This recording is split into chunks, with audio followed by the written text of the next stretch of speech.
Hi, Matt Widgery from mattwidgery.com and anarchicimage.com. Find us at Facebook/anarchicimage.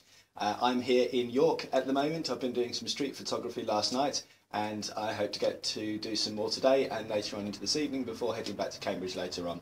I've really enjoyed getting back into street photography just because of the work that I've been doing in the studio at the moment and with more kind of location shoots with models and stuff, which I absolutely adore, and the opportunities that that photography has been giving me at the moment have been fantastic.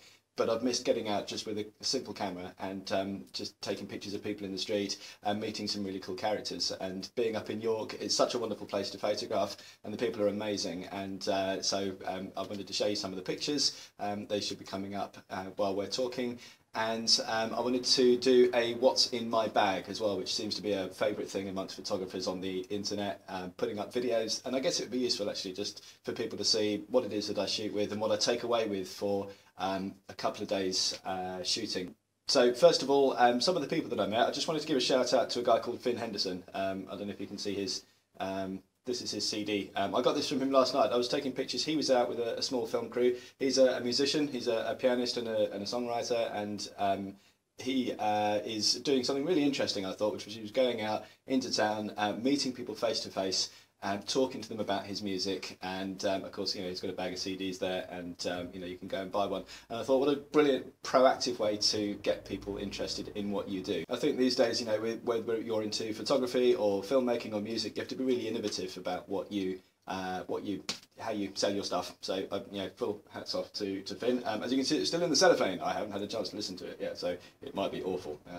Kidding, Finn. I'm sure it'll be great, but I'll listen to that, and you know, maybe with his permission, we might play a little bit over the top of this track as well, so you can hear what he says.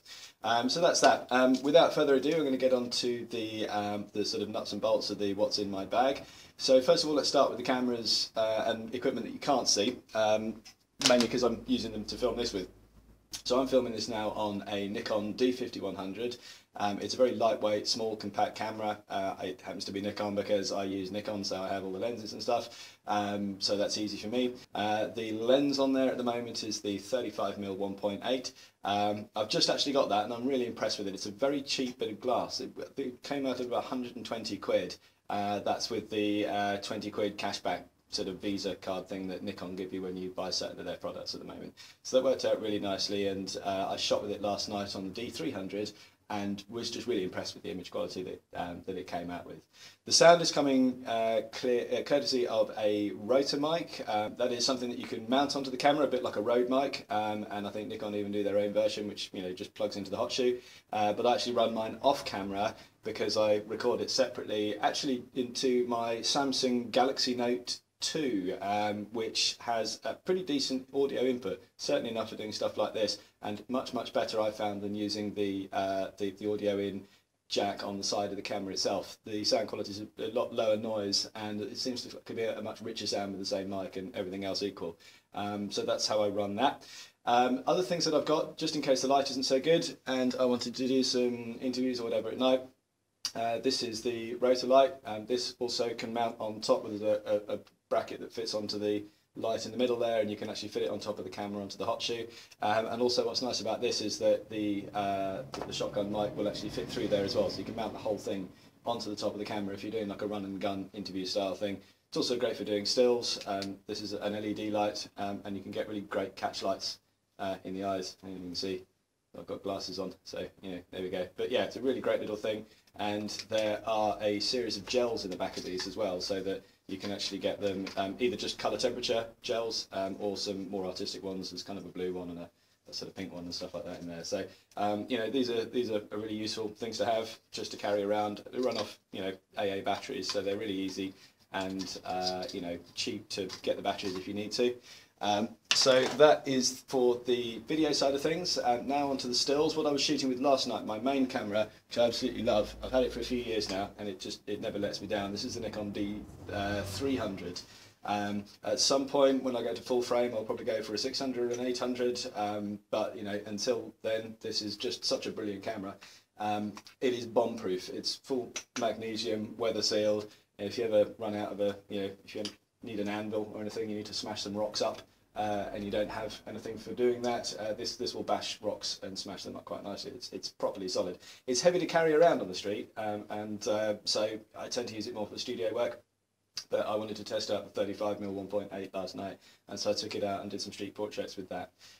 But yeah, this is currently running with the Nikon 18-105, which really is a Swiss Army lens. It's its 35mm equivalent is about 28-150, something like that. So it's not the most telephoto and it's not the most wide angle, but it's a really good compromise, and it does for most things. It means you can just put the one lens on there and not worry about it, which is really nice. And the combination of that and the 35 1.8 I just find really nice for just going and shooting with.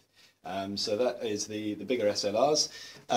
Whenever I'm doing street photography, the camera that I absolutely love and use more than anything else is the little Ricoh GR. This is sometimes referred to as the GR5. It's important sort of differentiation between this and the earlier models is that this one has the APS-C size sensor. That's the same sensor size as the one in the Nikon D300. It's the same as the one in the 5100 that I'm shooting this with, and it allows you to get a lot more light and a lot more information. The actual photo sites in that sensor are much bigger. It's 16 megapixel. That's not important. The important thing is it's APS-C sized. And the lens in here, Ricoh GR series, they've been making, there was film versions of these back in the 90s for those of you interested in going and having a look at some of the 35mm compact cameras from that era. These were really brilliant, and the main thing that set them apart was the lens quality, and these are absolutely fantastic. I mean, they really do produce images that are fantastically sharp, and I use this. It's great for black and white as well. The way that these images render in black and white, even through some of the fairly basic sort of things you can do in Lightroom just to convert them to black and white, they simply look stunning. And it's lightweight, compared to something like a D300. If you're out shooting, you're wandering the streets for a couple of hours, which one would you rather have in your pocket? So that is the cameras. Other accessories that I've got, I have a dead cat, which for those of you that don't know what a dead cat is, it isn't actually a dead cat, but it's a kind of wind sort of fairing for the microphone. It stops that wind buffety noise that you get if you're recording stuff outside, so that's pretty useful.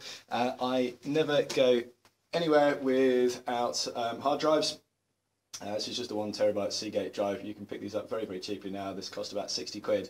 But it means that I can transfer the images, I can work on them here, and then I can work on them back at the studio on the desktop there, and I don't have to transfer anything. It's all contained in there, and I will make a duplicate copy of this when I get back home so that they're all nice and secure as well. So really useful thing to have, and of course all the cables and sundry bits and bobs that go with all these cameras. The last but kind of one of the most important things for travelling on the road is obviously the laptop. So I always keep this in my bag because I do like to do post production things while I'm in the hotel room. It's pretty boring to do to just watch the TV channels in there. Last night, for example, I was taking some photos for Finn and his TV crew. And I was able to do the post-processing and then email them straight off to him. And that's nice. He got a really nice feeling of, he got back from his shoot and I got back from mine, and kind of his images were waiting for him. And it's just a really nice thing to do for people. So that's it. That's what's in my bag. Thank you very much for joining, and I'll see you again soon.